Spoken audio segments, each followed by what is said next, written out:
First chapter है our constitution. Our constitution मतलब कि हमारा संविधान। आप लोगों के संविधान से क्या मतलब है? आप लोग 6th क्लास में पढ़ चुके हो, डेमोक्रेसी पढ़ी है आप लोगों ने ना। आपको मालूम है कि अपने एशियन हिस्ट्री पढ़ी थी तो उस समय आपने देखा था कि मनुष्य ने किस तरह से धीरे धीरे करके प्रगति करी, फिर क्या बन के जनपद महाजनपद बने और छोटे छोटे राज्यों में हमारा देश क्या था, बटा हुआ था। आपको मालूम है कि हमारे जो भारत देश है ये विविधताओं का देश है ना। हम लोग 6th क्लास में डाइवर्सिटी हमने पढ़ा है ना कि यहाँ पे विभिन्न धर्म के लोग रहते हैं, विभिन्न तरह की भाषाएं बोलते हैं, विभिन्न तरह के मतलब खान-पीन है। तो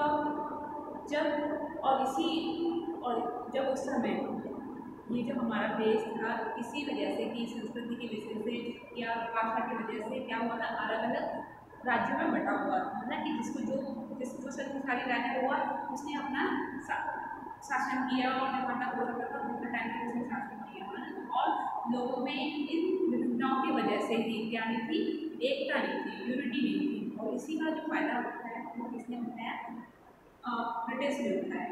जब वो ब्रिटिश हमारे देश में, हमारा जो देश है वो सोने की चिड़िया करता था और यहाँ पर आर्थिक रूप से ये बहुत ही मजबूत था ना इकोनॉमिकली, क्योंकि आपको मालूम है कि हमारा जो देश है, भारत देश है वो इस तरह से इसका जो प्राकृतिक रूप है ना, नेचर ने बहुत अधिक इसको धनवान बनाया है, यानी कि प्रकृति ने इसको धनवान बनाया है कि यहाँ पर नॉर्थ में हमारे क्या है, हिमालय पर्वत श्रेणी है ना, श्रृंखला है, जिसकी वजह से जो वहाँ से आते हुए जो नदियाँ हैं कहाँ से निकलती हैं, हिमालय से निकलती है ना, इन पर्वत श्रेणियों से निकलती है और वो धीरे आकर नॉर्थ में क्या बने हुए पहाड़ बने हुए हैं, उसके नीचे हम जब आते हैं तो क्या बने हुए हैं, नॉर्थर्न प्लेस बने हुए हैं ना, मैदान बने हुए हैं। फिर और नीचे आते हैं तो हम लोग क्या मिलता है, पेनिनसुलर प्लेट्यू मिलता है ना, जहाँ पे बहुत सारे क्या होते हैं, खनिज पदार्थ पाए जाते हैं।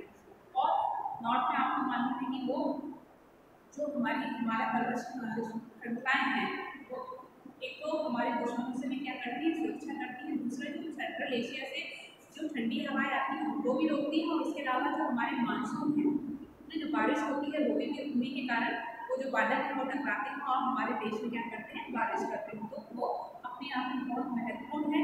फिर जो नॉर्थर्न प्लेन्स है वो किसके लिए इम्पोर्टेंट है, हमारे कृषि के लिए, एग्रीकल्चर के लिए है ना, वहाँ पर भी संपन्नता थी।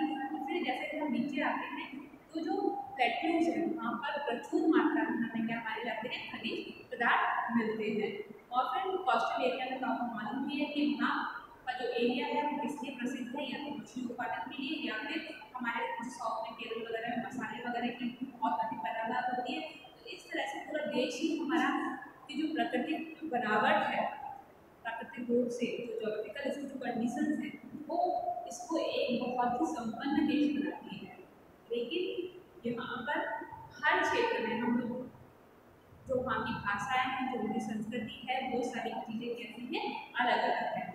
तो इन अलग अलग की वजह से ही हमारे देश में क्या नहीं थी, उस समय एकता नहीं थी, यूनिटी नहीं थी। और इसी का जो फायदा उठाया था जब वो अंग्रेज आए एज ए ट्रेडर थे है ना, व्यापार के तौर पर आए थे, उन्होंने देखा कि ये लोग मतलब अलग अलग उसमें बटे हुए हैं, तो उन्हें ये लगा कि इनकी कमजोरी का फायदा उठाया है और इन पर हम राज कर सकते हैं। तो इसी के वजह से ही अंग्रेजों ने यहाँ आकर हमें पूरी तरह से इकोनॉमिकली क्या कर दिया था, बिल्कुल कमजोर बना दिया था, आर्थिक रूप से हमें कमजोर कर दिया था। और यहाँ से जितना भी कच्चा माल हो या जो भी हमारे यहाँ की जो भी चीज़ें थी मदद करते थे, नए चाहे कोई वस्तु थी, सारी की सारी लोग कहाँ ले गए, अपने ब्रिटिश ले गए। तो बहुत मुश्किल से, काफ़ी बहुत प्रयत्नों से, बहुत लंबी आंदोलन की वजह से, बहुत लंबे संघर्ष की वजह से हमें क्या मिली थी, स्वतंत्रता मिली है ना। 1947 में आपको मालूम है कि हमारा देश ब्रिटिश से क्या हुआ था, आज़ाद हुआ था। बहुत आसानी से नहीं हुआ था। हमारे देश के जो बड़े बड़े नेता थे उन्होंने बहुत लंबा संघर्ष किया और उससे पहले उन्होंने पूरे देश को क्या किया, एक सूत्र में बांधने की कोशिश की, और उसी की वजह से हमें क्या मिली थी, फ्रीडम मिला, यानी कि स्वतंत्रता मिली। अब जब हमें स्वतंत्रता मिली तो उन लोगों के सामने, जो हमारे बड़े बड़े नेता थे, उनके सामने एक बहुत बड़ी समस्या थी कि हमारा जो राष्ट्र है वो छोटे छोटे राज्यों में क्या हुआ था, बटा हुआ था ना। उसमें लगभग जब हमारा देश आज़ाद हुआ था तो उसमें 550 प्रिंसली स्टेट यानी कि ये इस तरह के स्टेट राज्यों में बटा हुआ था। अब इस तरह से इतना बड़ा देश है और इसका अलग अलग तरह के लोग हैं, तो इसको अगर ये ऐसी ही स्थिति रहेगी तो कोई भी आकर इस पर दोबारा आक्रमण कर सकता था, दोबारा इस पर कब्जा कर सकता था। तो उस समय हम लोगों को लगा, उन नेताओं को लगा कि उन्होंने हमें फ्रीडम दिलाया था, तो उन्होंने ये लगा कि हम ऐसा कोई ऐसी चीज़ बनाएं जिससे कि हम पूरे देश को क्या कर सकें, एक सूत्र में बांध सकें, जिससे कि ये दोबारा से हमारे देश में कोई आकर हमारे ऊपर राज्य न कर सके। और इसी की वजह से कि देश को सुचारू रूप से चलाने के लिए किसका निर्माण किया गया था, कॉन्स्टिट्यूशन बनाया गया था। यानी कि हमारा एक ऐसा संविधान बनाया गया जिसमें कि कुछ ऐसे रूल्स रेगुलेशन लिखे गए थे जिसके हिसाब से हमारा देश चलता है। अब कॉन्स्टिट्यूशन है क्या, है ना, हम बोल सकते हैं कि संविधान है क्या।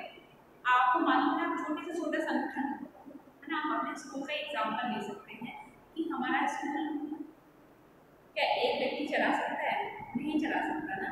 अगर उसको प्रॉपर ढंग से चलाना है तो उसको चलाने के लिए हमारे यहाँ पर एक क्या बना हुआ, ऑर्गेनाइजेशन बना हुआ है, संगठन बना हुआ है, जिसके हिसाब से उनके रूल्स रेगुलेशन है, लेकिन उनके कार्य बटे हुए हैं कि आपको ये कार्य देखना है, ऑफिशियल कार्य देखते हैं और टीचर्स वगैरह अलग कार्य देखते हैं। इसके अलावा और भी जो लोग हैं वो अलग अलग काम करते हैं। तो इस तरह से हमारा स्कूल है पूरी तरह से कैसे चलता है, सुचारू रूप से सही चलता है ना। किसी भी संगठन को चलाने के लिए या किसी भी छोटे से छोटे क्षेत्र को चलाने के लिए किसकी जरूरत आवश्यकता पड़ती है, रूल और रेगुलेशन की आवश्यकता पड़ती है, एक संगठन ऑर्गेनाइजेशन की आवश्यकता पड़ती है। तो इसी के लिए अब वो ऑर्गेनाइजेशन किस तरह से चले तो उनके क्या होते हैं, कुछ रूल और रेगुलेशन होते हैं। तो उसी दृष्टि से हमारा देश भी बहुत बड़ा है, यहाँ विभिन्न तरह के लोग रहते हैं, विभिन्न भाषाएं बोलते हैं, विभिन्न यहाँ की संस्कृति कल्चर अलग अलग है, खान पीन अलग है, रहन सहन अलग है, सब कुछ क्या है, विभिन्न है। अब इनको सबको एक सूत्र में बांधना कि जिससे कि पूरा देश एक साथ चल सके, तो उसी के लिए किसका निर्माण हुआ था, हमारे कॉन्स्टिट्यूशन का निर्माण हुआ था ना। कॉन्स्टिट्यूशन क्या है, a set of written rules, है ना, एक ऐसा सेट है जिसमें क्या लिखे हुए रूल्स लिखे गए हैं, है ना, rules written rules and regulation, नियम और कानून लिखे गए हैं according to which a country is governed is called the constitution, है ना। एक ऐसा सेट है जो कि क्या है, रिटन है, लेकिन रूप में है, इसमें रूल्स और रेगुलेशन दिए हुए हैं और इसी के अकॉर्डिंग कंट्री में यानी कि देश को चलाया जाता है। गवर्नमेंट कहते हैं उसको चलाया जाता है, उसको हम क्या कहते हैं, कॉन्स्टिट्यूशन कहते हैं। आगे आपका साथ में कॉन्स्टिट्यूशन क्या है, सबसे पहले आपको मालूम होना चाहिए कि संविधान है क्या। तो रूल्स और रेगुलेशंस जो कैसे हैं, लिखित रूप में है ना, रिटन रूप में है, और उसी के हिसाब से हमारा देश क्या होता है, चलता है। इसको हम क्या कहते हैं, कॉन्स्टिट्यूशन कहते हैं, यानी कि संविधान कहते हैं। अब इम्पोर्टेंस ऑफ कॉन्स्टिट्यूशन, मैंने पहले ही बताया था कि इसकी इम्पोर्टेंस क्यों है, क्यों महत्वपूर्ण है ना। आप कॉन्स्टिट्यूशन को हमने बोल दिया कि रूल्स रेगुलेशन में जो रिटन रूप में है, लेकिन ये महत्वपूर्ण क्यों है, इसकी इम्पोर्टेंस क्यों है, क्यों ये महत्वपूर्ण रखता है, क्योंकि आपको मालूम है कि हमारा देश क्या है, विविधताओं का देश है। और यहाँ पर जब हमारा देश आज़ाद हुआ था तो उस समय विभिन्न राज्यों में ये देश बटा हुआ था। इसमें विभिन्न प्रकार की जातियाँ थी, लिंग थे, रिलीजियस इनइक्वालिटीज थी, धर्म की असमानता थी, है ना। हिंदू धर्म क्या बोलता था कि हमारा धर्म कैसा है, ऊंचा है, या जैन धर्म बोलता है कि हमारा धर्म ऊंचा है, हमारे धर्म में जो बातें लिखी हैं वो ज़्यादा सही है। उस तरह की रिलीजियस इनइक्वालिटीज थी, यानी कि धार्मिक असमानताएं थी, और common in most of the wealth of the country had been made by British। ये सारी जो असमानताएं थी ही, इसके अलावा जो मुख्य रूप से जो हमारे देश की जो संपत्ति थी वो किसके द्वारा ले जाया गया है, ब्रिटिश अपने साथ में अपने देश ले जा चुके थे, है ना। तो ये सारी समस्याएं उस समय हमारे देश में क्या थी, विद्यमान थी। इसीलिए हमारे लिए बहुत इम्पोर्टेंट रखता है कि ऐसा कॉन्स्टिट्यूशन या संविधान बनाया जाए जिसके हिसाब से पूरे देश को एक सूत्र में एक साथ बांधा जाए, जिससे कि वो देश सही रूप से चल सके। अब इसमें बहुत सारी बातें होंगी कि इसमें कोई कास्ट संबंधित कोई बात ना हो, यानी कि जाति से संबंधित कोई बात ना हो, लिंग से संबंधित बात ना हो, और ना ही कोई रिलीजियस कोई धार्मिक बात हो जिससे कि लोगों में एकदम से विद्रोह हो या वो आपस में फिर लड़ने लगे, इस तरह की बातें ना हो। और इसके अलावा सबसे बड़ी जो समस्या हमारे देश में थी कि जो हमारी जो आर्थिक स्थिति थी वो वे बहुत ही कमजोर कर रहे थे, तो उसको किस तरह से पूरा किया जाए, हमारे देश की जो आर्थिक संपदा दोबारा से कैसे लाई जाए, तो ये सारे उस समय क्या थे, एम थे, यानी कि उस समय लोगों उस समय के नेताओं ने एक तरह से हमारे देश को दोबारा से खड़ा करने के लिए, उसी के लिए क्या बनाया गया था, कॉन्स्टिट्यूशन बनाया गया था, जिसके हिसाब से जो भी सरकार बनती है वो उसके हिसाब से ही हमारे देश में राज्य करती है, और उसके हिसाब से ही वो जो भी नियम कानून होते हैं उस संविधान के हिसाब से ही बनाती है, और हमारे देश के लोगों पर वो आराम से चलाती है। ठीक है, इतना आप लोगों को समझ में आ गया कि कॉन्स्टिट्यूशन क्या है, अब इसकी इम्पोर्टेंस क्या है, ये भी आपको समझ में आ गई होगी। अब है हमारा एम ऑफ कॉन्स्टिट्यूशन। हमारा कॉन्स्टिट्यूशन बन गया, अब इसका एम क्या है ना, इसलिए बनाया गया है constitution. The constitution clearly define the powers and function of the elected representative. आप लोगों ने 6th क्लास में डेमोक्रेसी पढ़ी होगी ना, डेमोक्रेसी से क्या मतलब है, लोकतंत्र, है ना।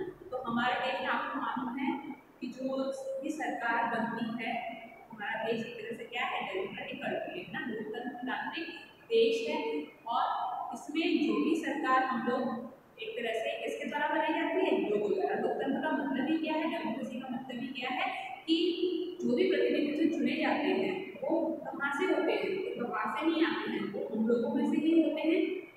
ठीक है, और हम ही उनका क्या करते हैं, चुनते हैं, हम ही उन्हें इलेक्ट करते हैं, और वो हम पर ही क्या करते हैं, राज करते हैं, है ना।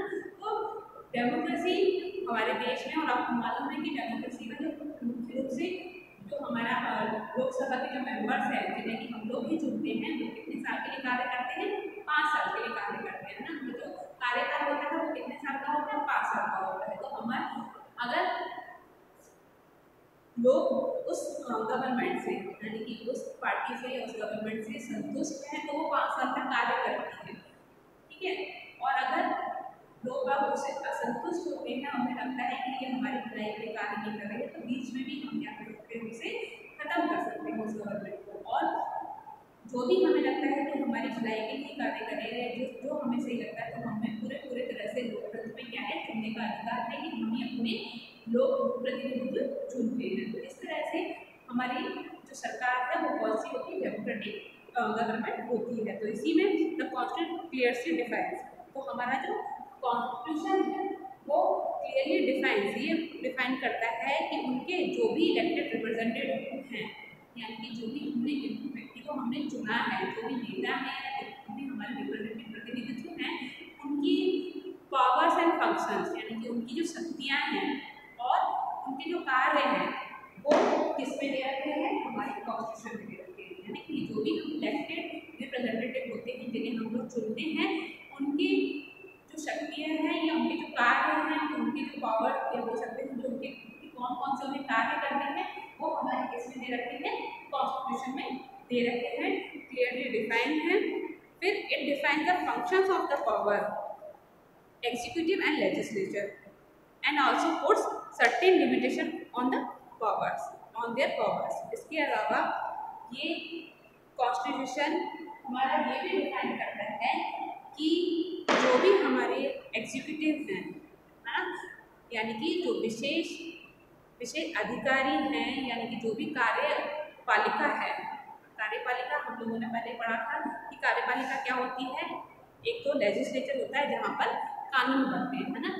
लेजिस्लेचर क्या है, कानून विधेयिका है, जहाँ पे कानून वगैरह बनते हैं, उसको हम लोग क्या कहते हैं, लेजिस्लेचर कहते हैं। और जो कानून वगैरह के जो कार्य करते हैं ना, जो लागू करते हैं या जो बनाते हैं, उसको हम लोग क्या कहते हैं, एग्जीक्यूटिव कहते हैं यानी कि कार्यपालिका कहते हैं, तो उनके पावर्स यानी कि उनकी शक्तियाँ क्या है, उनकी सीमाएं कहाँ तक है, वो भी हमारी किसमें दे रखी है, कॉन्स्टिट्यूशन में दे रखी है, संविधान में दे रखी है।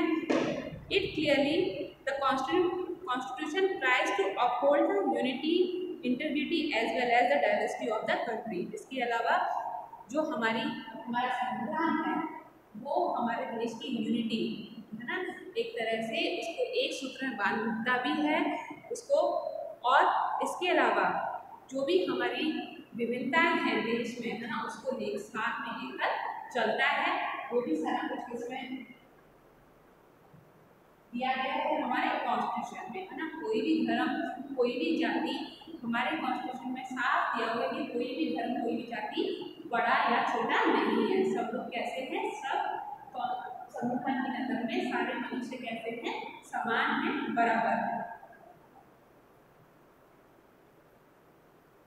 It clearly defines the ways in which the government will be elected and on what basis it will function। और ये भी डिफाइन किया हुआ है इसमें कि गवर्नमेंट किस तरह से इलेक्ट होती है। कॉन्स्टिट्यूशन में हमारे ये भी दिया हुआ है कि जो भी गवर्नमेंट बनती है ना, इस समय आपको मालूम है कि बीजेपी की सरकार है, इस समय गवर्नमेंट किसकी है, बीजेपी की है, तो वो किस तरह से बनेगी और उसकी क्या किस तरह से वो शासन करेगी, ये सारे उसके कौन कौन से कार्य हैं हमारे इसमें दे रखे हैं कॉन्स्टिट्यूशन में यानी कि संविधान में दे रखे हैं। In a democratic country all citizen are treated equally है ना। अभी मैंने बता दिया कि जो हमारी जो कंट्री है वो कैसी है, डेमोक्रेटिक है ना, लोकतंत्र है, तो उसमें सारे मनुष्य कैसे हैं, इक्वल है यानी कि सब लोग कैसे हैं, बराबर है। तो ये सारी चीजें भी हमारी किसमें दे रखी है, कॉन्स्टिट्यूशन में दे रखी है।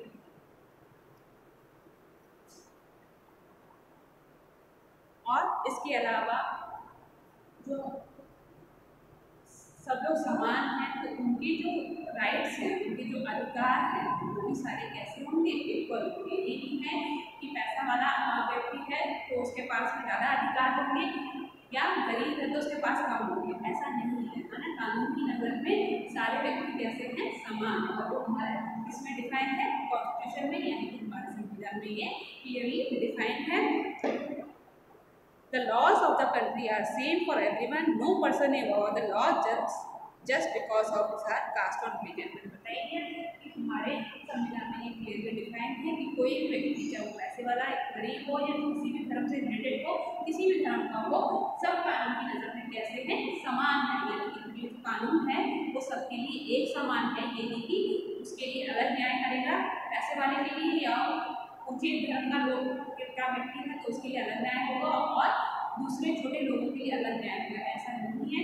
और उसमें साफ हमारे ये डिफाइन लिखा गया है कि कानून में सारे व्यक्ति कैसे हैं, समान हैं। However, the Constitution mentions some